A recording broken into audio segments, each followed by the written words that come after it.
Part 1. You will hear a man telephoning a sports club to ask about membership and facilities. First, you have some time to look at questions 1 to 4.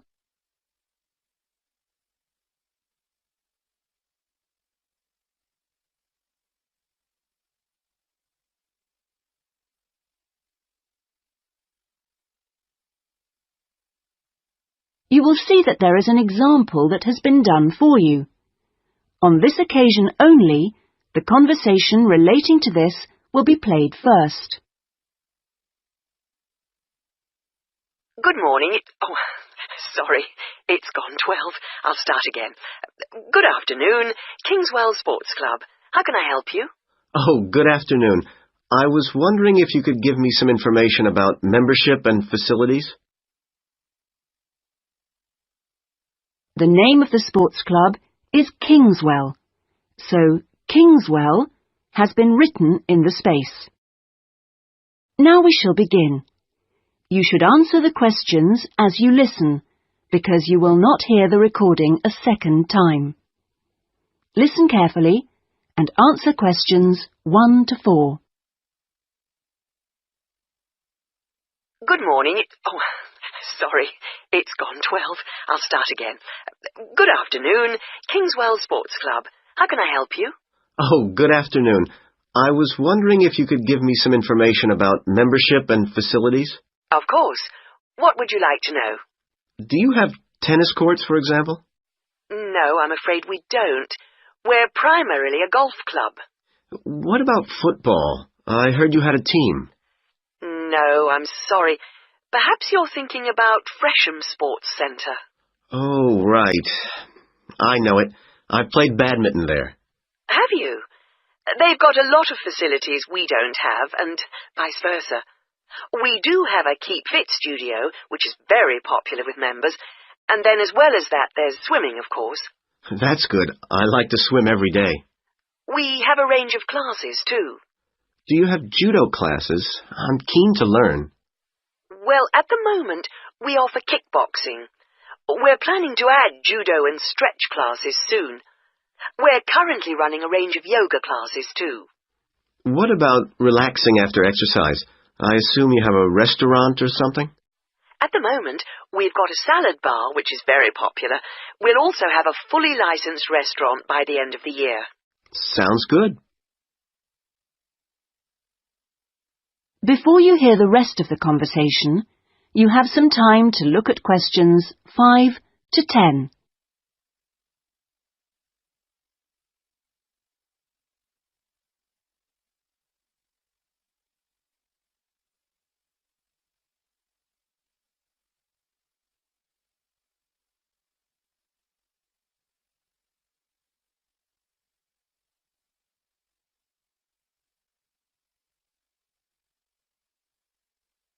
Now listen and answer questions 5 to 10.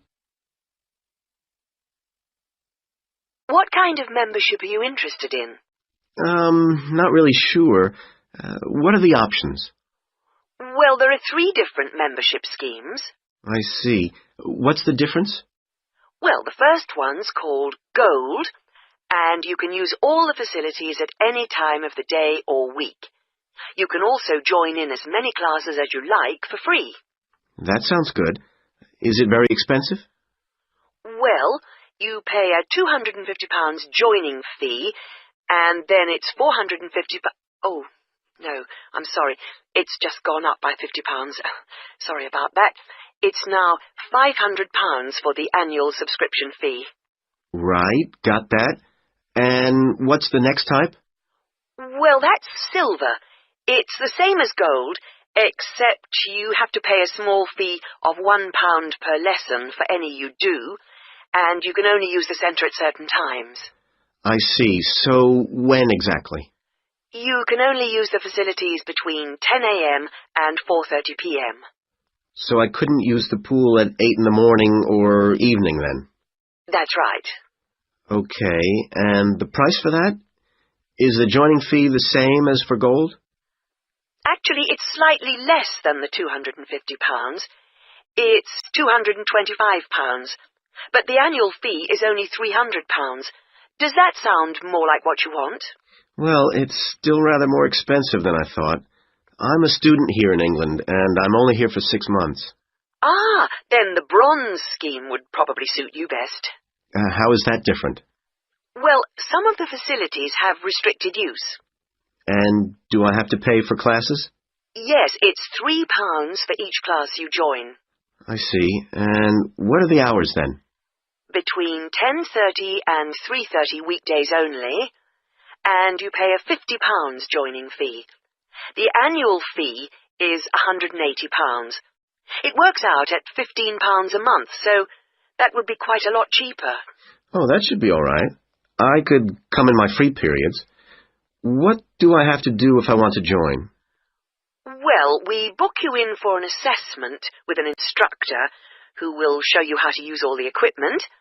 If you want to organise a trial session and look around the centre, you'll need to speak to David Kinchley. Could you spell that, please? Yes, David, K-Y-N-C-H-L-E-Y.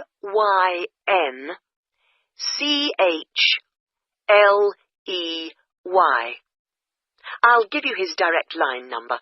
It's 0458 95 311. Thanks.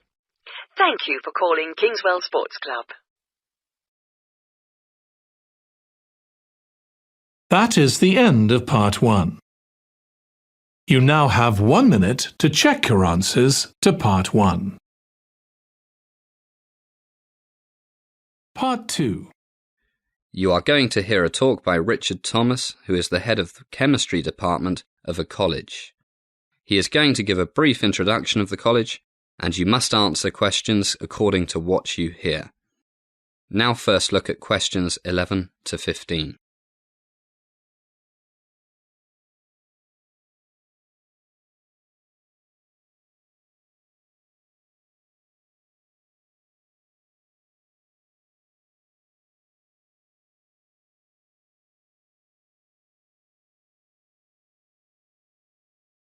Good morning, everybody, and welcome to Royal Hospital College. What a beautiful September day you've brought with you. My name is Richard Thomas. I'm the head of the chemistry department, and today it's my pleasure to introduce our wonderful college to you. Normally, the dean, Professor John Thomas, yes, we share the same surname, likes to do this, but unfortunately he has a bad case of flu, so he's doing the sensible thing and staying in bed. He sends his apologies, but you'll be meeting him soon, so no big problem. I'm sure you are all so excited at the thought of studying here that you have read all about the history of our school. But for those who haven't, I'll give you a brief summary as we walk around. The college was originally founded in, anybody know? Yes, 1694 by William and Mary of Orange. Can you remember your high school history? Right. William of Orange was a Dutch prince, married to King James II's eldest daughter, Mary. 1694, poor Queen Mary died of smallpox the same year. Actually, the school was not a school in those days. It was a hospital for retired sailors of the Royal Navy. And it wasn't here, in the beautiful countryside of East England. It was located in what is now East London, on the banks of the River Thames. Back in those days, it was also in the countryside, but London grew and grew, and by the end of the 19th century, it was surrounded by houses and smoky factories. So, after the Second World War, a New Zealand millionaire named Sir Gifford Reed kindly gave the school £65 million to move to here. He was an architect, and he designed much of the beautiful school that you see today. It opened in 1933, and if you look to your right, there is a statue of Sir Gifford Reed facing that other large statue of Queen Victoria. As the talk is going on, answer the questions 16 to 20.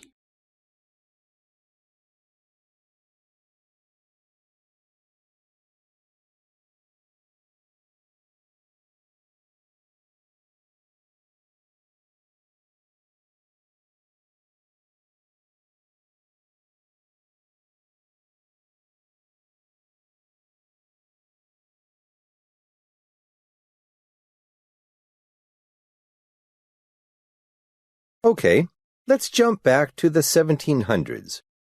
In the 1780s, the Royal Hospital was changed into a school for the orphans of officers and men of the Royal Navy, and they added the word college to the name. For nearly 100 years, it was coeducational. But in 1868, the Board of Governors decided to make it boys only. Much more boring, don't you think? And it stayed that way right up until 1991, when the school became coeducational again. Okay, and here we are at the school church. Do we have any musicians with us? You? Wonderful. What do you play? Piano and organ. Oh, you'll love it here. Our church has the largest organ in England, and we often have recording companies, the BBC, etc., coming here to record. And our staff and students are more than welcome to play it. In fact, there's a waiting list. It's very popular. In fact, the school is very well known for its choir and orchestra. I sing in the choir, and last summer we toured North America. Great fun. A healthy mind in a healthy body, as the Romans used to say. Which brings us to our gym and swimming pool. Both are open from 6 in the morning till 11 at night, 7 days a week. The gym has everything you need for aerobics, weight training, martial arts, basketball, gymnastics, and even an indoor running track. So there's no excuse for not keeping fit.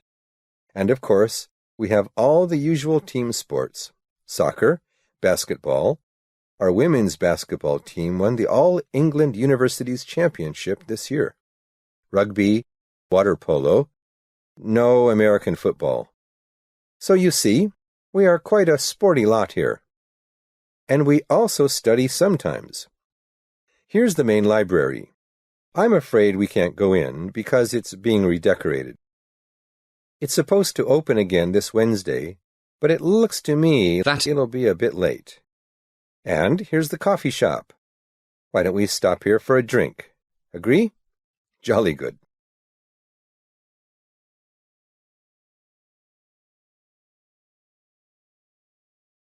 That is the end of Part 2. You now have 30 seconds to check your answers to Part 2. Hi, Magda. How was your placement? It went really well. The kids really enjoyed the science I did with them. So did mine. I think they found it very motivating. Yes, the programme we had to teach was much better than the old-style science experiments we did at school. Yes, though I don't understand why the children should have to build a model of a steam engine. I tried it with the kids, but I couldn't get it to work. Me neither, and it really shows it's hard to get any real results. Yes, and it's usually the children's parents, rather than the kids themselves, who favour that type of experiment. So what experiments did you do? Well, one day a discussion started in class about breakfast cereals, about which one was best. One child then said that we should test them in class. That's a nice idea. Yes, and it wasn't expensive. We brought 4 different brands of cereal and had everyone evaluate them for taste, appearance, and sogginess in milk. And are you going to tell me which one won? No, I'll let you do it yourself. It obviously isn't difficult to set up. Another experiment we did, the sports teacher's idea actually, was to spend a morning seeing how high various balls bounced. For example, do new tennis balls bounce higher than old ones? And do basketballs that are fully inflated bounce better than flatter ones? And I guess you got some interesting data? We did, and they had to make a chart to plot the results. It really improved their grasp of charts and graphs and calculation.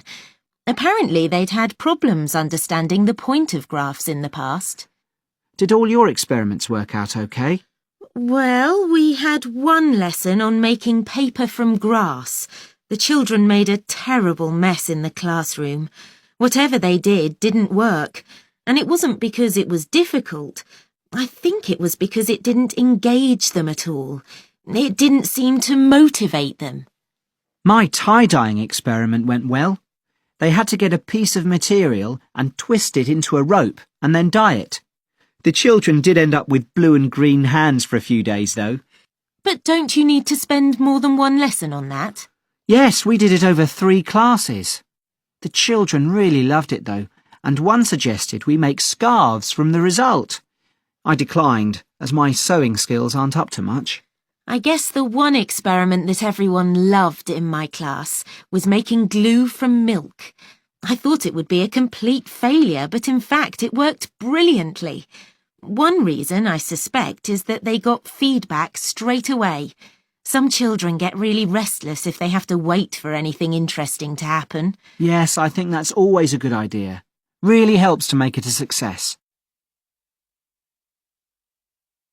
Before you hear the rest of the discussion, you have some time to look at questions 27 to 30 on page 7.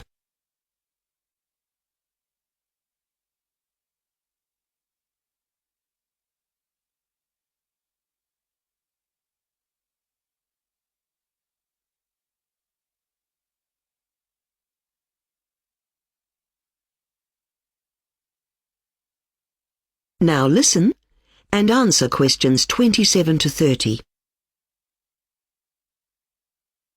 I see you've got a diagram there for one of your experiments. Yes, it was an idea I got from the internet. It was very easy and straightforward to set up. The idea is to make a condenser to extract essences from plants. The large container's made of metal. Right, and that holds the hot water? That's right, and it has a strainer which sits inside it. This is where you put the plant matter. We used plants like rosemary, as the essence you can extract is quite strong. So what's the container right at the top? It's made of glass. It's where we put the ice. The glass container has a drip tip at the bottom. What's that for? It's where the essence collects. Where does the essence go then? Into the dish at the bottom. It's made of pottery. Sounds good. I might try it with my class. That is the end of section 3. You now have half a minute to today's check your talk on answers. fossils and their preservation here at Green Mountain Fossil Park. Our goal is to give you an overview of how fossils are formed and classified, as well as how you can acquire them as souvenirs. Let's start with the 3 main types of fossils found here. The first type is transitional fossils, which are quite rare. These fossils display characteristics that bridge the evolutionary gap between ancestral species and their modern descendants. A well-known example would be fossils that show traits of both dinosaurs and birds. Next, the second type is actual fossilized remains of ancient organisms, which is categorized under preserved ones. Unlike the first type, preserved fossils maintain much of the original structure, making it possible to see distinct features of plants or animals. The third category is ichnofossils, which can help to trace fossil size and forms through the actual remains of an organism, but instead provide evidence of their activity. These include footprints, burrows, or tunnels left behind by prehistoric creatures. Now, let's explore how fossils are formed. One way is when an organism gets trapped in volcanic ash, which preserves it in great detail. However, a more common process is petrifaction. The first step is that after an animal dies, it gets buried in the mud or silt. Over time, the mud surrounding the remains dries and hardens, creating a protective layer. Eventually, the bones decay and are replaced by minerals in the surrounding soil, which leaves behind a stone-like fossilized structure. This process allows us to uncover fossils millions of years later, providing valuable insights into prehistoric life. Now, if you'd like to take home a fossil as a souvenir, there are 2 places you can purchase them.